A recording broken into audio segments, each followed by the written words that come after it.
Hello guys, welcome back to the channel. अगर मैं आपसे कुछ ऐसा कहूं कि आईफिल टावर गर्मियों के मौसम में 15 सेंटीमीटर लंबा हो जाता है, और अगर मैं कहूं कि हवाई अलास्का की ओर हर साल 7.5 सेंटीमीटर बढ़ रहा है, और अगर मैं आपसे कहूं कि कुछ मेटल इतने रिएक्टिव होते हैं कि वो वाटर के कांटेक्ट में आते ही एक्सप्लोड कर सकते हैं, तो आप मेरी बात का विश्वास करोगे क्या? नहीं। तो चलिए आज की वीडियो में हम इसी तरह के फैक्ट जानने वाले हैं। तो चलिए वीडियो को शुरू करते हैं। So let's begin.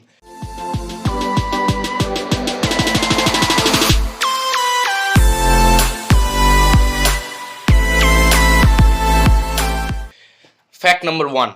गाइस, क्या आपको पता है कि आईफिल टावर गर्मियों में 15 सेंटीमीटर लंबा हो जाता है? जी हाँ guys, due to thermal expansion Eiffel tower थोड़ा सा लंबा हो जाता है, जो कि ज़्यादातर मेटल्स के लिए नॉर्मल सी बात है। ज़्यादातर मेटल्स जब गर्म हो जाते हैं तो वो मेटल्स एक्सपैंड करते हैं, तो ये कोई बड़ी बात तो नहीं है, लेकिन मेटल्स का कैरेक्टरिस्टिक ही वैसा ही है। तो दूसरे फैक्ट की ओर हम बढ़ते हैं। तो फैक्ट नंबर 2 है, जैसा कि हमने पहले फैक्ट में देखा कि मेटल्स थर्मल एक्सपेंशन करते हैं, लेकिन कुछ मेटल जैसे कि पोटेशियम, कैल्शियम, रुबेडियम, सीजियम, वो जब एयर से एक्सपोज करते हैं तभी वो ऑक्साइड हो जाते हैं, मतलब कि वो भाप बन जाते हैं। तो आप अंदाजा लगा ही सकते होंगे कि वो कितने रिएक्टिव होते हैं, और जब हम उन्हें पानी से एक्सपोज करेंगे तो वो एक्सप्लोड जाते हैं।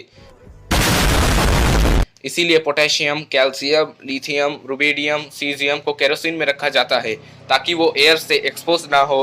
मुझे पता है कि साइंस वालों को मेरी बात समझ में आ गई है, लेकिन दूसरे स्ट्रीम वाले स्टूडेंट्स को समझ में नहीं आया होगा। तो साफ शब्दों में मैं बताता हूँ, calcium, lithium, potassium, rubidium, caesium इतने रिएक्टिव होते हैं कि अगर पानी से एक्सपोज किया जाए तो वो एक्सप्लोड कर सकते हैं। तो चलिए बढ़ते हैं हमारे दूसरे फैक्ट की ओर।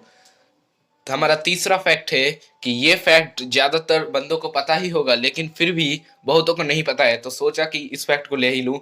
तो क्या आपको पता है कि अमेज़न रेन फॉरेस्ट में दुनिया का 20% ऑक्सीजन होता है? खैर, ये कोई बड़ी बात तो नहीं है, लेकिन फैक्ट हमेशा फैक्ट होता है। चलिए बढ़ते हैं हमारे चौथे फैक्ट की ओर। दोस्तों, चौथा फैक्ट है हमारा कि क्या आपको पता है कि एडल्ट ह्यूमन बीइंग में 206 हड्डियां होती है, लेकिन क्या आपको पता है कि न्यूबॉर्न बेबीज में एडल्ट ह्यूमन से 100 हड्डियां ज्यादा होती है? जी हाँ गाइस, न्यूबॉर्न बेबीज में 300 हड्डियां होती है, जो कि आगे चल के कुछ हड्डियां ज्वाइंट होने के बाद 206 बन जाती है। तो आपको ये फैक्ट कैसा लगा जरूर से बताइएगा कमेंट में। और चलिए बढ़ते हैं आज का आखिरी फैक्ट की ओर। Fact number 5।